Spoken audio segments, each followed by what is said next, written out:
Bonjour à tous, j'espère que vous allez bien, mes bien-aimés, par la grâce de notre Seigneur Jésus. Alors, aujourd'hui, on va parler du Mashiach. Mashiach, ça veut dire oint, et à l'origine, ce titre, Mashiach, ça concernait le roi d'Israël qui était consacré dans son pouvoir de roi par une onction d'huile sur la tête. Et quand Jésus, Yeshua, le Mashiach, il est venu sur terre, il s'est présenté sous l'aspect de 4 liquides. Oui, Jésus, Mashiach, le liquide. La question que l'on pourrait se poser, c'est pourquoi sous la forme liquide? Bon, on garde cette question. Avant de répondre, on va déjà définir qu'est-ce que c'est qu'un liquide.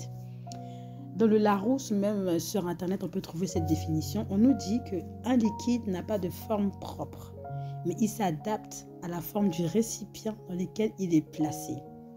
Le liquide ne peut pas être saisi. On ne peut pas saisir un liquide. Est-ce qu'on comprend mieux maintenant qui était Jésus? Ok, maintenant, pourquoi 4? Le chiffre 4 représente Christ. En hébreu, le chiffre 4, c'est le Dalet. Et Dalet, ça veut dire la porte. Jésus-Christ est la porte qui mène toute personne au Père. Nul ne peut aller au Père sans passer par Christ. Et Christ, il est aussi la lumière de l'Église. C'est parce que Jésus-Christ nous éclaire, nous a éclairés par sa mort et sa résurrection, que nous sommes devenus la lumière du monde. Et on va voir que dans Genèse 1 au verset 14, c'est le 4e jour que la lumière Christ a été créée. Les luminaires ont été créés le 4e jour. Maintenant, on va voir ces 4 liquides-là au travers du Mashiach. M-A-S-H-Y-A-H. La première lettre du mot Mashiach, c'est le Mem. Et Mem, ça donne le mot Maïn. Maïn, c'est l'eau.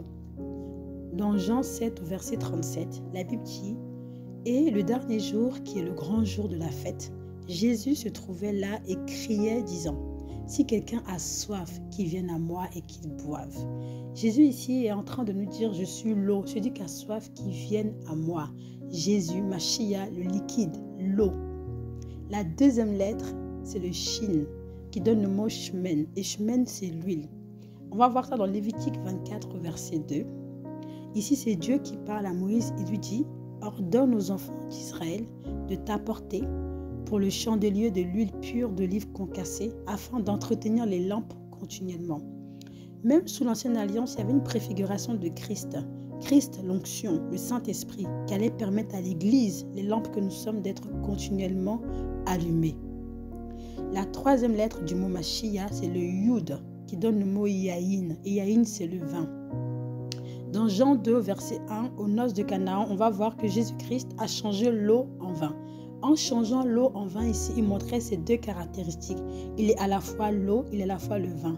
Et en même temps, c'était une préfiguration aussi de l'œuvre de la croix.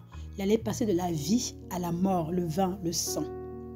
Maintenant, la 4e lettre du mot Mashiach, c'est le Ret. Et Ret, ça donne Chaleb. Chaleb, c'est le lait. On va voir dans Ésaïe 55 au verset 1, la Bible nous dit: vous tous qui avez soif, venez aux eaux, même celui qui n'a pas d'argent. Venez acheter du vin et du lait sans argent, sans rien payer. La Bible dit ici: vous tous qui avez soif, venez aux eaux, même celui qui n'a pas d'argent. L'eau, c'est la vie. Lorsqu'une personne se répand de ses péchés, vient à Christ, il reçoit la vie gratuitement. Mais par contre, on nous dit: venez acheter du vin et du lait sans argent, sans rien payer. Le vin et le lait s'achètent, mais pas avec l'argent, par la vie de prière, de consécration.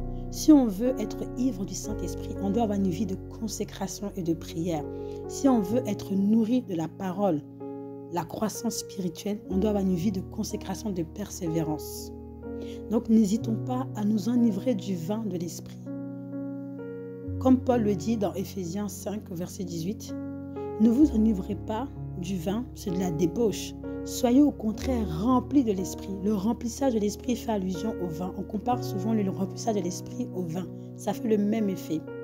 Vraiment, refusons de vivre sans ces éléments nutritifs spirituels qui sont tellement essentiels à notre croissance.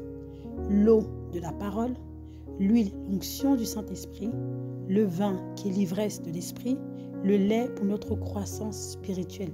Toutes ces caractéristiques représentent Christ dans nos vies. Nous devons chaque jour aspirer, soupirer à être remplis de ces éléments nutritifs qui sont tellement, tellement importants dans nos vies. vie. Voilà mes bien-aimés, que le Seigneur nous bénisse, que le Seigneur nous donne la force de persévérer dans la connaissance de l'Esprit, dans la connaissance de la parole. Le Saint-Esprit est un être vivant.